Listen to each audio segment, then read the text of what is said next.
né? E o Alberto Caeiro, que é o que não o que não guarda rebanhos, né? Porque a primeira linha de o guardador de rebanhos é eu não guardo rebanho, né? Ele é um poeta do objetivo, né? Do sensível, do que é sensorial. Então eu vou ler uma poesia dele que eu gosto muito. Falas de civilização e de não dever ser, ou de não dever ser assim. Dizes que todos sofrem, ou a maioria de todos, com as coisas humanas postas dessa maneira. Dizes que se fossem diferentes, sofreriam menos. Dizes que se fossem como tu queres, seriam melhor. Escuto sem te ouvir. Para que te quereria eu ouvir? Ouvindo-te, nada ficaria sabendo. Se as coisas fossem diferentes, seriam diferentes. Eis tudo. Se as coisas fossem como tu queres, seriam só como tu queres. Ai de ti e de todos que levam a vida a querer inventar a máquina de fazer felicidade. Esse, então, é um mestre, né? E depois eu vou falar do Álvaro de Campos, que eu gosto muito, que o Fernando Pessoa ele diz é onde ele está toda a emoção. O Fernando, e o Álvaro de Campos, ele dedica uma poesia para o Fernando Pessoa, que é assim, ó. Depois de ler o seu drama estático, eu não sei se essa palavra está certa, que nessa edição está estático, não sei se não é estético, mas enfim, está estático. Depois de ler o seu drama estático, O Marinheiro, em Orfeu I, depois de 12 minutos do seu drama, O Marinheiro, em que os mais ágeis e astutos desculpe, se sentem com sono e brutos e de sentido nem cheiro, diz uma das veladoras com langorosa magia. De eterno e belo há apenas o sonho. Por que estamos nós falando ainda? Ora, isso mesmo é que eu ia perguntar a essas senhoras. Eu acho isso fantástico pela ironia e pela possibilidade de diálogo entre os heterônimos, que é o que a gente busca poder fazer dentro da gente mesma, né? Às vezes com o tratamento. Opa, pulei um. Não, é que eu não resisti, botei outro dele, que eu adoro. Eu não resisti. É assim, ó, The Time é o nome, né? Sentou-se bêbado à mesa e escreveu um fundo do Times, claro, inclassificável, lido, supondo, coitado, que ia ter influência no mundo. Santo Deus, e talvez a tenha tido. E eu quis destacar isso porque o Fernando Pessoa sempre quis ser célebre. Ele sempre quis ser importante, ele sempre quis fazer diferença. E eu acho que essa é uma forma fantástica de falar. E agora, só para ilustrar o Ricardo Reis, que é o poeta clássico, o poeta da disciplina. E o Fernando Pessoa diz de um jeito muito bonito, o Ricardo Reis que nasceu dentro da minha alma. Então ele diz assim, o Ricardo Reis.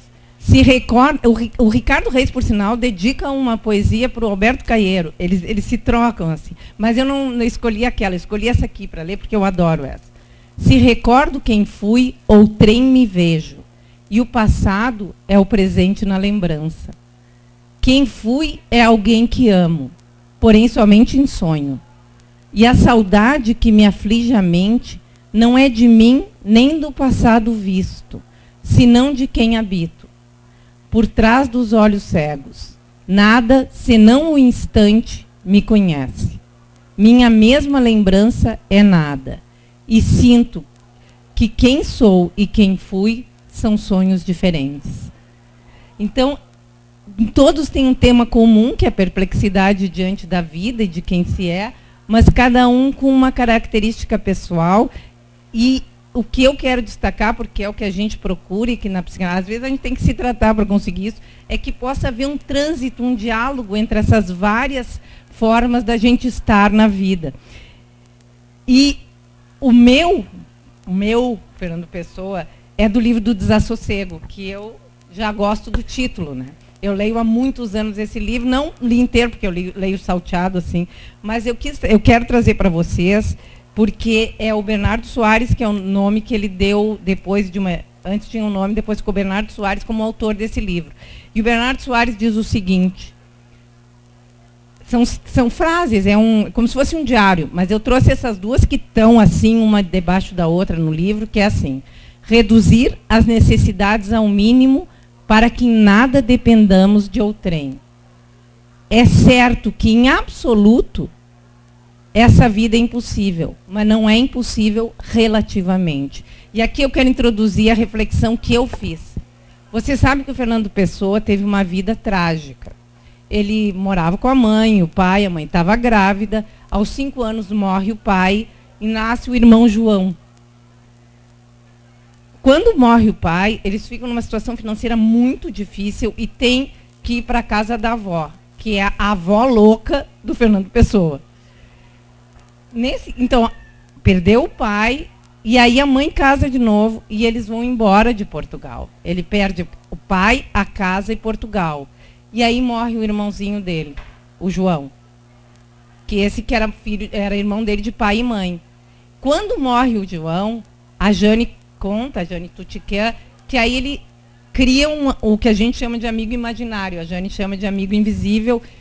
Aos 6 anos ele tinha, e o nome que ele dá para o amigo invisível é Chevalier du Pas, Cavaleiro do Nada, com que ele faz escrever cartas para ele, e com quem ele, então, estabelece essa relação. Depois disso, ele tem, aí a Gilda contou para nós, vários outros que ele vai construindo, e quando, como adolescente, ele tem uma personalidade literária adolescente.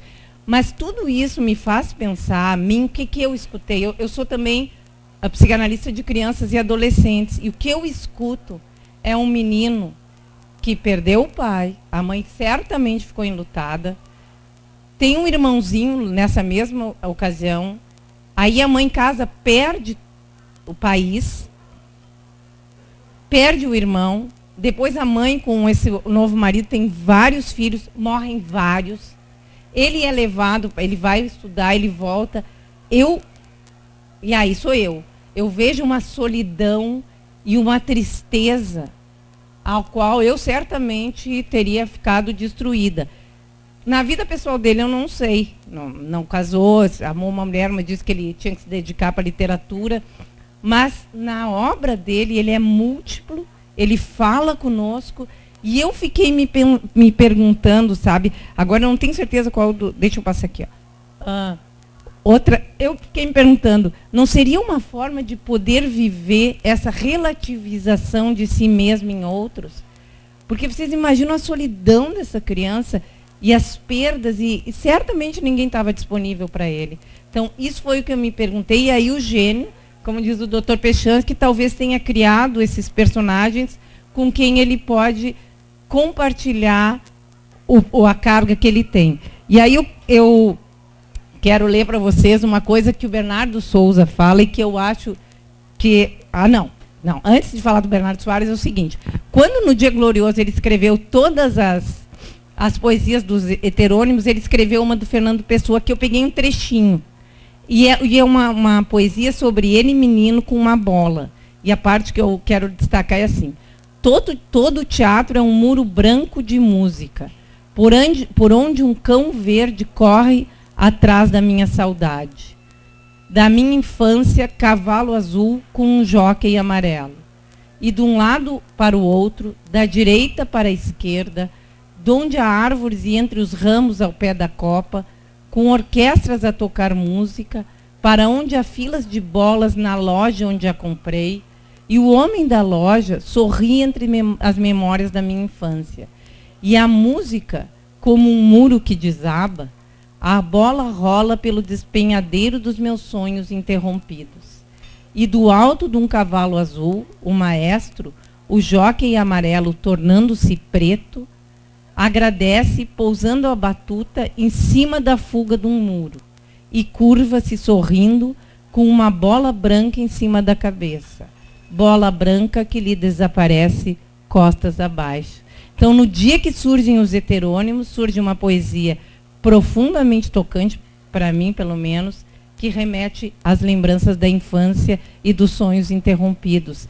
Então, esse é o Fernando Pessoa que me ecoa quando eu penso nos heterônimos.